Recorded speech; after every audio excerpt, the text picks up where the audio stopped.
Yo, welcome back to the house where we talk news, celebrities, and hot topics. Listen, we need to go ahead and talk about the Real Housewives of Atlanta. The show is in shambles. The show is on the verge of cancellation. I'm hearing of rumors that casting has not been finalized. They're supposed to start filming in May. I hear that they're going to go ahead and push it back.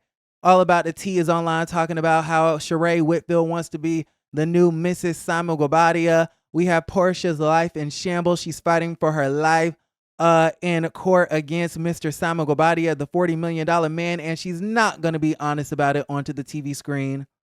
Okay, Phaedra's steady filming for Married to Medicine when that makes no damn sense. I mean, it's just so many factors that are happening that are contributing to the fact that this show is in desperate need of life support. And I don't know if I have faith for these producers to go ahead and get it together because it sounds a complete mess. But before we get into that, I want to go ahead and thank the house guests because do y'all see this? 3rd annual Boss Babe Awards, Boss Babe Content of the Year, Content Creator of the Year. Yo, y'all can't really see it because it refuses to focus. But listen, that has House of Aaron. We are officially an award-winning blog, an award-winning platform. Baby, you can't tell me nothing. You can't tell me nothing. Okay? I'm going to treat this award like it's the Oscars, like it's the Emmys, like it's the Grammys. Because you know what? I was really trying to act too cool for school, but I'm really appreciative. I'm grateful. I shed a little tear. I did. I was like, I got a little teary-eyed, a little salt water on the crevice of my eye. Because it feels great to be appreciated. It feels great to be acknowledged. It feels great to be recognized for something that you get up and do every single day. I mean, it feels amazing. It feels amazing. And this is a fan voted award. This award was voted on by the people, which means that y'all, the house guests, voted for me. I got on here for 30 days and 40 nights asking y'all, go online, vote on all of your devices, your iPads and your phones and your iPods and, you know, your laptops, your Windows, your Dells, your MacBooks.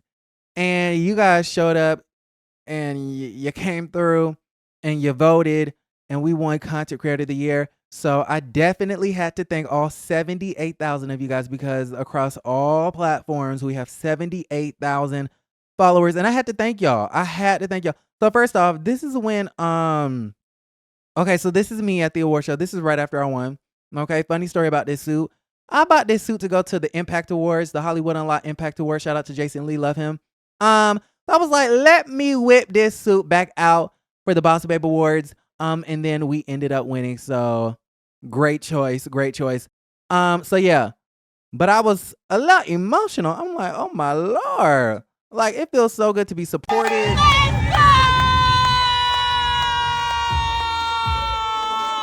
That's my mom.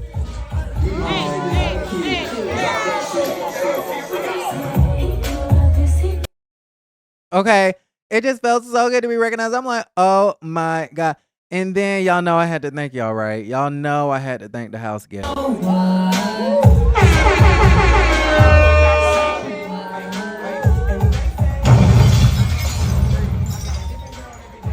got a little teary-eyed. I didn't expect to win. This is my first award for the work that I do, so thank you. Thank you to my mom who's in the building. Thank you to Zachary for introducing me to this space. Thank you to the Boss Babe Awards for celebrating women and the LGBTQ community. And most importantly, because this is a fan-voted award, I want to thank my house guests for supporting House of Aaron. Thank you. You guys, I love y'all. And then the people I got to see, so Young Jock and Kendra was there, which is interesting because remember, Young Jock said that he is not interested in performing for the LGBTQs, QIA+++ communities. But this award show specifically seeks out to honor and recognize women and the LGBTQ. Okay. I mean, I'm just saying that don't really mean nothing. I just put two and two together like, oh, okay. Okay. Hey girl. Hey Jock. Johnny Blaze was honored. Lyrica Anderson. Lyrica Anderson is beautiful in person. I like her because I really did like her on Love and Hip Hop at first. I was like, oh, she classy. She writes for a Beyonce. And then her storyline went to what's the saying? To hell in a handbasket. Child, I be forgetting all the sayings and like the little quotes. But no, she's super pretty, and she wrote one of my favorite songs, "Jealous" by Beyonce, self-titled. Like, get into it.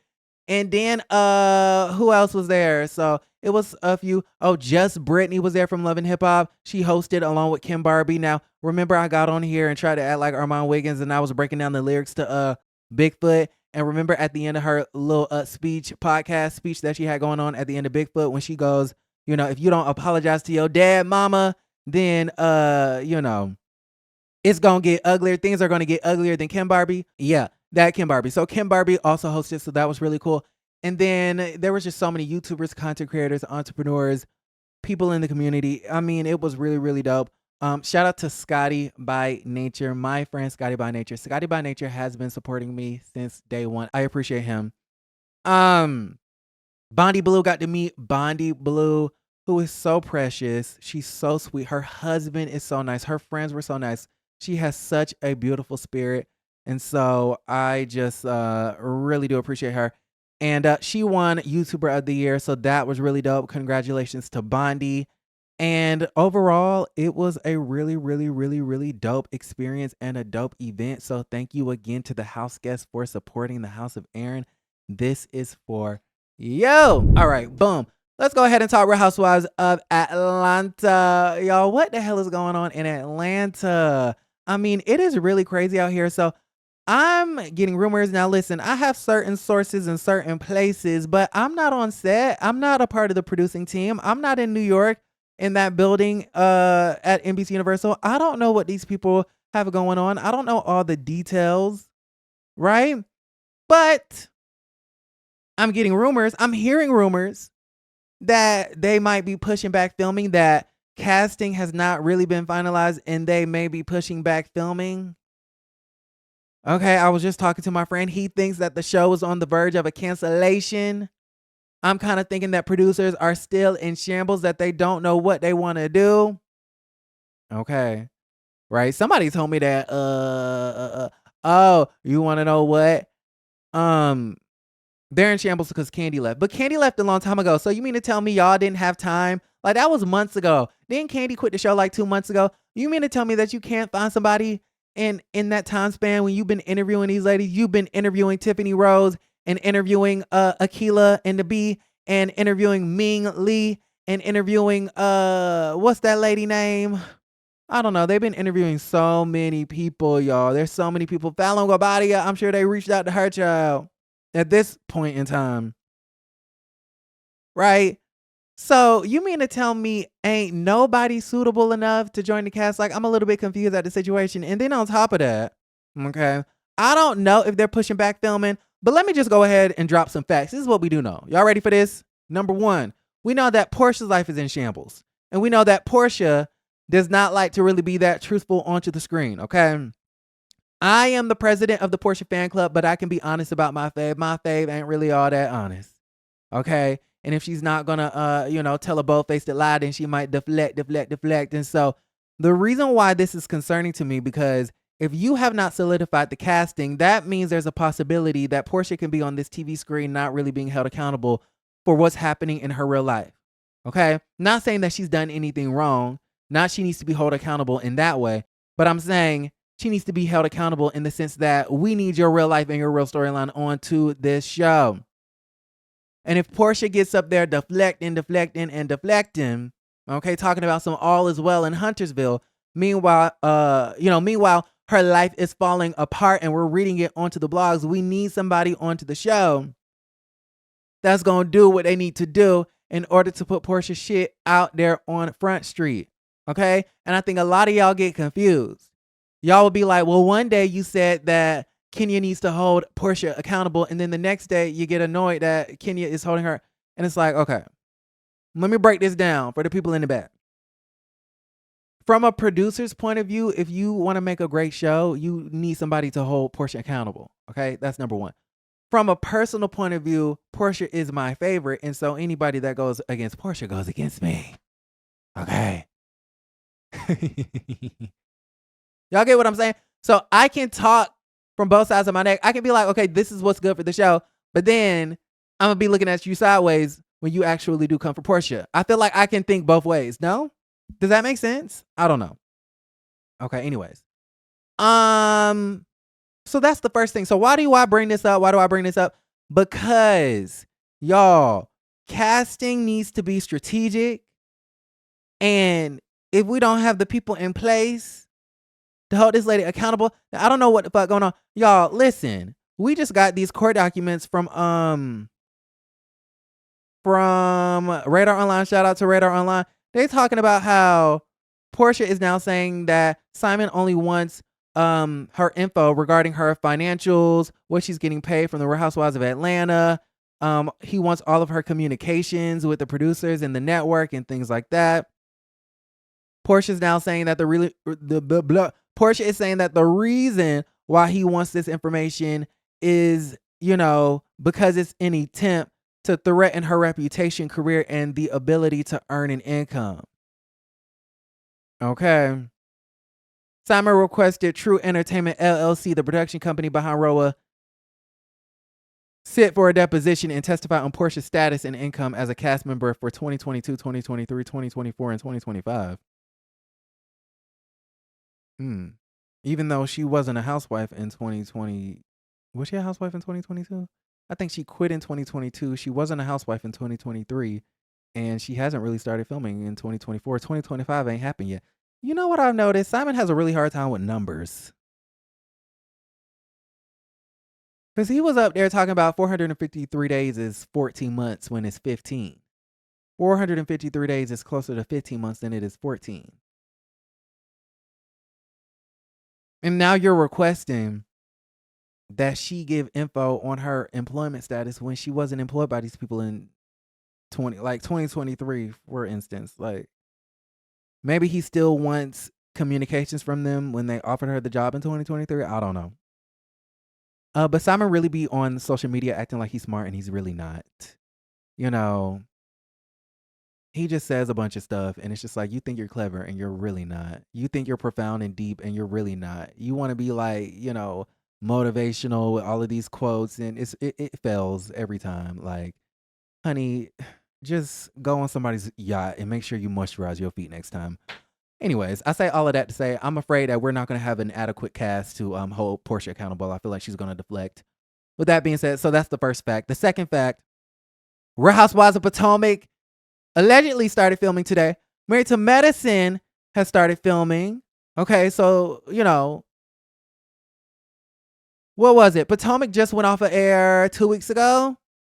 Married to Medicine went off of the air a month ago. Okay. And they've already beat Real Housewives of Atlanta. They already beat them to filming. What the fuck is going on? And then speaking of Married to Medicine, Phaedra Parks is on somebody's red carpet talking about, yeah, we just started filming for Married to Medicine. What? You started doing what, Phaedra? Come again. Say what now? Shout out to Keke Palmer. Say what now? Remember that was her catchphrase back when she was on Nickelodeon.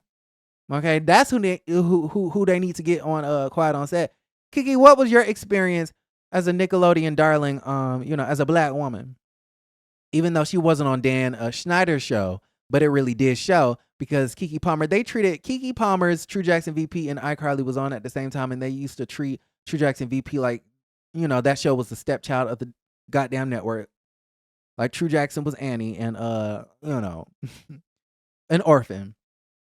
Anyways, child, a different conversation for a different day. But I'm saying that to say, Phaedra on somebody's red carpet talking about we already started filming for Married to Medicine. So you mean to tell me that 90% of Married to Medicine's audience has expressed that Phaedra does not fit in with this cast? Then at the same time, you have Kandi, who is the longest running housewife of all time, quitting the Real Housewives of Atlanta. And we know the reason why Phaedra left Atlanta Housewives or was fired, either or, okay, is because Kandi did not want to be bothered with the situation. I was trying to choose my words wisely. I almost said something. Then I'm like, yeah, I like Phaedra, so let me pull it back. Okay.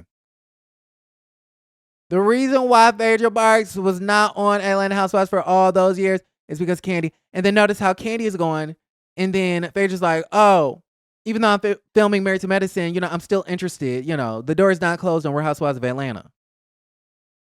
Okay. So first off, to me, this was the perfect opportunity, in my personal opinion. Even though you can always renegotiate your contract, she probably had 3 years onto the Married to Medicine, right? They can easily renegotiate something and go, hey, we're going to pull you from Married to Medicine, but we're going to put you on Real Housewives of Atlanta because that makes more sense. You aren't married to medicine, my love. And that Reiki, healing, holistic shit, don't cut it. The bar is in hell. The reason why we like Married to Medicine is because it's an elitist group of women who are married to doctors and who are friends to doctors. Women who went to school for 12 years plus. Women who are going to give you CPR and check to see if your pulse is running if somebody passes out on an airplane. Okay, personally for me, I like the elitist factor of Married to Medicine. I like the fact that it's an exclusive club of women and you can only get in if you have the degrees or if you're married to the degrees. Yeah, hence Married to Medicine. So at first I was like, you know what? Let me give Phaedra a chance because I do love Phaedra and I want to see her back on my television screen. But I think we can all agree. I think most of us agree that she was not the best fit. Right?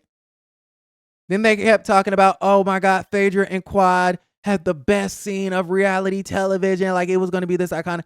Now, was it interesting and entertaining? Yes.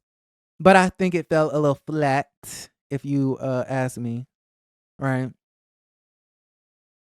So anyways, the thing about this situation is that producers or the network had the perfect opportunity to fire Phaedra because she wasn't a good fit in the first place. You had the perfect excuse because you could have easily sent her over to Real Housewives of Atlanta because Kandi quit. And now Kandi, who runs the Bravo network, is not obstructing Phaedra from being onto the show. Okay. And then some would argue, well, she can do both. She can do both. No. No. One, I feel like Phaedra's already overexposed. Okay? Phaedra's already overexposed. And what I mean by that is the reason why Portia's return is so highly anticipated is because you can't watch Portia's life on any other platform except for Bravo. We really haven't seen Portia's life since Mexico. I mean, we see her life playing out in the blogs, but we haven't seen her like moving in action in real time since Mexico, her little spinoff. And so Portia's return is highly anticipated because her story is exclusive to Real Housewives of Atlanta. If Phaedra is on Married to Medicine and then also on Real Housewives of Atlanta, her story is not exclusive to neither Real Housewives of Atlanta or Married to Medicine. And some might add, well, why would I watch Real Housewives of Atlanta with Phaedra on it when I could watch Married to Medicine with Phaedra on it? Because both of the shows essentially have the same premise, the same format. The only difference is Housewives is supposed to be housewives and Married to Medicine is supposed to be people who are married to doctors and or are doctors or in the medical field, right? But it's the same format. It's the same sort of like formula. The reason why Phaedra can do Married to Medicine and Traders is because Traders is a completely different concept. So to do Housewives of Atlanta and Married to Medicine at the same time is, I think, silly. The only way you could justify that is, well, on Married to Medicine, you'll see Phaedra, interacting with Simone and them and Jackie and them. And then you get to see Phaedra on Atlanta Housewives interacting with Kenya and Portia and them, which, yes, those would be two different dynamics. And as a reality TV connoisseur, of course, I'm going to tune into both. But I just kind of feel like I still want the exclusivity factor. You get what I'm saying? I want the exclusivity factor. Okay. So I say all of that to say, why are they dropping the ball? Why are they fumbling that? Why did the network fumble that? You could have easily fired Phaedra from Married to Medicine, gave her a cute little, nice little transition fee, and had her with Portia. They could be freaking frag. We would see how that situation, unravels, and we would see how Kenya and Phaedra interact. I just don't understand what the fuck these producers are doing. That would have been a perfect lineup. Phaedra, Portia, and Kenya ushering the new era of the Real Housewives of Atlanta. Okay, so that's that. That's why I kind of feel like the show's in shambles, because it's just so much going on, and it's a mess, y'all. It's a mess. Okay, listen. I'm reading all about the tea, and I did not realize that Phaedra said a few things onto Instagram that made me question, like, okay, well, she really got a peach. Listen, first off, the title says, Sheree Whitfield ready to be the future Mrs. Simon Guobadia amid his divorce from Portia Williams. I think Sheree is messy, and I think Sheree loves concocting drama, and I think Sheree is the worst when it comes to leaking things to the blogs and calling TMZ and trying to manufacture fake storylines to keep that check because she knows that she needs to pay, them people who built that damn house. Like, how are you maintaining that big ass mansion in the middle of Buckhead? That's an expensive zip code. That's expensive property taxes, and that's a lot of money in lights and power bill. Okay, how Anthony, the assistant, Sheree's best friend, said, Georgia Power don't wait for nobody. So what is Sheree going to do? Sheree is definitely going to take pictures with Tyrone as soon as he gets out of jail and then sell them to TMZ. Sheree is going to be in somebody's men's ball in Sandy Springs, Georgia, and then contact Freddie O, which Freddie O took a picture of me at the Boss Babe Awards, and I didn't even realize it was Freddie O until I walked away. But we know Sheree Whitfield to call Freddie O and be like, film me, and then send the footage to TMZ. I don't mean to, clock y'all tea, but I mean, it is what it is. Okay, it is what it is. Shout out to Freddie O. They called Freddie O, to go to the park, a park that's not even a popular park. You're not even at Piedmont Park. You're not even on the Beltline. Okay, if people want to walk on a trail and just run track or, bicycles, they go to two parks. Most people go to, Piedmont, Beltline. Those are the two most popular parks. And even then, you ain't going to catch nobody with no camera like, oh, Sheree Whitfield, like, let's interview you right here on the street like we're in, like, New York City or L.A. Like it's LAX. Okay? I'm saying that to say Sheree be concocting stuff in order to keep that peach because she knows that Georgia Power don't wait for nobody. Listen, and then it was Anthony, the assistant. Listen, I need Anthony back on. Okay, he is a whole key. But listen, ain't he the one that said that Sheree don't like them? Hey. Okay, so she needs her coins, child. Okay, so I say that to say she's concocting these things, and I feel like her and Simon are probably in cahoots because why all of a sudden Simon going on that damn Instagram talking about some my loyal friends. It gave that Simon is trying to get back at Portia because Portia knows that anyone who cozies up to Simon is an enemy of hers, i.e. Lanithia Leaks. Portia Williams missed out on a whole bag and did not want to get paid from Kim Fields and Netflix and them because she did not want to film with Nene, who cozies up to Simon. Her and her boyfriend cozy up to Simon as well. And Nene know all her tea. So she's scared for her life. Portia is. Okay? So I feel like it's the perfect storm because Simon gets to be petty toward Portia. And then what are the odds that Sheree Whitfield has that Instagram post that Martell Holt is under, talking about some Mrs. Holt. And then on the same day, Simon posts a picture of Sheree talking about some loyal friends. If y'all don't think Sheree is trying to turn that plum into a peach, then I don't know what to tell you. But in this article, they're talking about how the fans are speculating that, Sheree might be next in line to be Mr. Mrs. Simon Guobadia and things like that. I don't think, Sheree's gonna stoop that low down and dirty and try to, really have a romantic interest in Simon Guobadia. But I did find it interesting because this article did make me aware of the fact that Sheree went onto Instagram, posted a picture, and her caption was, "She gets her way. No discounts will be given." So what does that mean? Can y'all interpret that? Do y'all know what I'm about to say? Let's play Jeopardy. Da, da, da, da, da, da, da. What is Sheree was only offered 7 episodes and a friend of role and is trying her damnedest and her hardest to turn that plum into a beach? Ding, ding, ding, ding, ding, ding, ding. Now let's play Family Feud. Good answer. Good answer. Y'all, RHOA is in shambles. Let's talk about it. Like the video, subscribe to the channel, and don't forget to create a great day. Bye.